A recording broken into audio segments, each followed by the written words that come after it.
செய்தியை பார்க்கிறோம். பாமக நிறுவனர் ராமதாஸின் படங்களை பயன்படுத்த அன்புமணி தரப்பினருக்கு தடை விதித்து சென்னை சிட்டி சிவில் நீதிமன்றம் உத்தரவு பிறப்பித்திருக்கிறது. கூடுதல் தகவல்களோடு செய்தியாளர் மதன் இணைகிறார். மதன், இந்த உத்தரவு குறித்த விவரம்.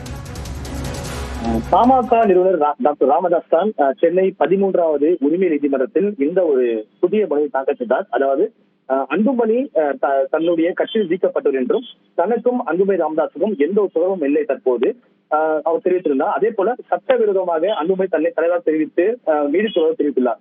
அதே போல சட்டமன்ற தேர்தல் தற்போது நடைபெற உள்ளது. தன்னுடைய புகழை பயன்படுத்துவதாகவும் தன் புகைப்படங்களை பயன்படுத்துவதாகவும் அவர் தெரிவித்திருந்தார். தேர்தல் பிரச்சாரத்தில் தன்னுடைய புகைப்படத்தை அன்புமணி தரப்பு வேட்பாளர் 18 பேர் பயன்படுத்தக்கூடாது என்று தடை விதிக்க வேண்டும் என்றும் அவர் கேட்டிருந்தார். இந்த வழக்கு கடந்த முறை நீதிபதி பிரபு முன் விசாரிப்பது. அப்போது இந்த மனு தொடர்பாக அன்புமணி தரப்பு 18 பாமக வேட்பாளர்களும் பதிலளிக்க வேண்டும் என்று உத்தரவு பிறப்பிக்கப்பட்டது.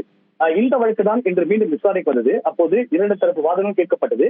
பின்னர் இந்த வழக்கில் உத்தரவு பிறப்பித்த நீதிபதி அன்புமணி ராமதாஸ் தரப்பினர் பாமக நிறுவனர் ராமதாஸ் படங்களை பயன்படுத்த தற்போது தடை விதித்து உத்தரவு பிறப்பித்துள்ளார்.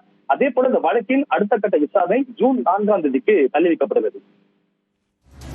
நன்றி மதன், இது குறித்த கூடுதல் தகவல்களுக்காக.